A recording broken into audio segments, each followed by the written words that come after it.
Evo ljudi, znači menjamo gumicu koja ide tu, menjamo znači gumicu za poklopac ventila.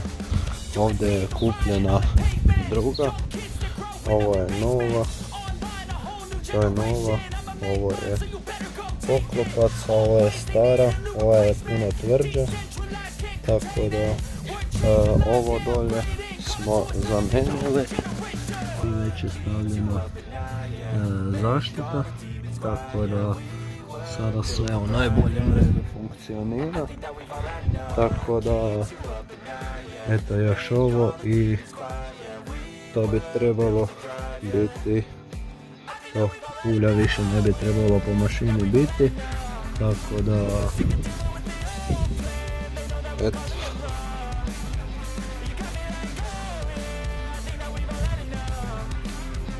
Evo ljudi, sljedeća stvar je ta da smo ovaj detalj, odnosno poklopac oprali i sada sve ove prijašnje gumice što su uništene trebamo istrugati. Vidite kako sam ovu, sad još trebamo oprati.